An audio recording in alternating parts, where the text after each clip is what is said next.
Okay, this is my second book I'm reading from Carl Jung.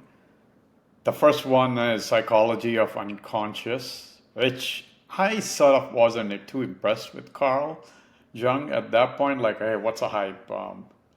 Because in that, I think from reading after reading this book, now I understand.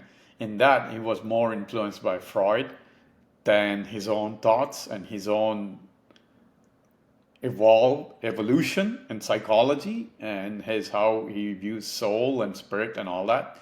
Because in that other book, The Psychology of Unconscious, kind of more he was more stuck on this whole all the spiritual symbols being phallic or sex or incest, kind of in the Freud line of thinking, where here he clearly delineates. It's a great book to read, although it's not an easy read in the sense it's not like very well organized in a easy to read manner. It's more like a text form, very because it's much bunch of lectures put into a book. So that would be the difficulty if you're reading this book. But there's some amazing chapters. One of the chapters I really loved is how he goes really full on against Freud on where Freud's thinking are Sigmund Freud's thinking as far as him equating everything to sex or root cause or being sex. That's one. But everywhere his theme is about the soul, spirituality a little bit, and how there might be an integration between spirituality and psychology, or essentially religion and psychology. That's one of the themes he explores in this book, because he says, hey, ideally, if there was a clergyman who has a psychology degree, he would be a great person to help people, because that kind of integrates everything. So one of the chapters, I'm kind of going all over trying to explain each theme I remember from reading the book. One of the themes he talks about is dreams, that they might be forecasting something, in the sense that either the thought process of what's going to happen. So they're not supposed to be ignored completely if they are showing a repeated pattern. So it's a kind of a soul receiving, I guess, messages. That's what he kind of intimates in that sense. So everywhere, that's what he gets into. And also he gets into the whole point about, how, I guess in his time, he was seeing the signs of Eastern influence on the Western world, especially religion, metaphysical, physical, spiritual sense. Many of the Eastern themes, especially Buddhism and essentially from India, Hinduism, Sanatana Dharma, which is, Hinduism is a different word than technically what it means. But anyway, those influences creeping into essentially Western Christianity and vice versa, probably. But he was talking about how eventually it's the lower rung that starts influencing the upper rung. So he goes into that whole kind of explanation on how that happens. And you can see that now in the world, in the modern world. It's all integrated. People use similar words in any part of the world, like the karma, um, you know, and then you go to, whether from Western world to Eastern world to West, everything is kind of integrated. Now, people are stuck on some religious dogmatic beliefs, which is fine. That's always going to be there, depending on which religion, that they want to say that religion is wrong, but this religion is right, whatever that case is. But his whole point in there also is it's all essentially connected.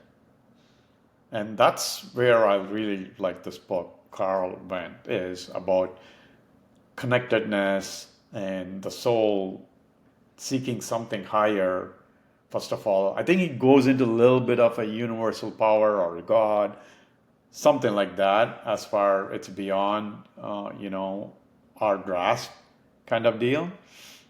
And then he goes into why psychologists need to delve into everything, not just stick on to one like line of thinking. That's where it's clear cut that, and Carl himself says, hey, I might be wrong. So I'm open to being wrong, versus some psychologists like Freud and all, I guess Sigmund Freud, they were really dogmatic on their system processes. And that's where, you can see where Carl is beyond that. Carl, that's where now I understand why Carl Jung is considered such a high level thinker, psychologist, based on how he integrates all the thought processes, all the themes, and not stick to just pure science, because that's one of the things he goes into. Science can't answer everything as it is now. Maybe in the future, science will answer everything because it's kind of integrated, spirituality kind of integrated. As people are finding out now, me being former atheist to now spiritual, I was in that point where I thought science is all there is to it, till I discovered how much science is integrated, how much science is still unproven, and so much mystery to it. For example, the quanta, where it can, do whatever depending on what you believe. So anyway, that's beside the point. But bottom line, I would say, highly recommend reading this book. If you can't find an Audible, I don't think I've seen the Audible. Maybe easier to listen to it and read it, because it's, as you can see, it's like, very dry. I don't know if you can see the reflection in there, but very dry read. So that might be a difficulty if you are, if you like more a pretty formatted version. This is not it. It's more dry format, but the content is awesome.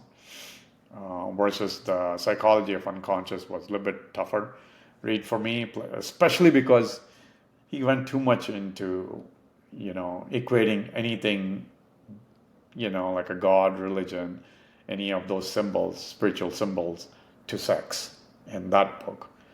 Something related to sex, incest, whatever, which is the Sigmund Freud's whole concept, right?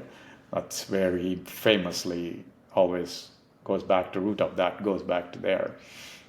So anyway, highly recommend reading this book if you haven't read it. If you can find maybe Audible, I haven't checked if there's an Audible, maybe listen to it. So to understand where Carl Jung really differed from Sigmund Freud.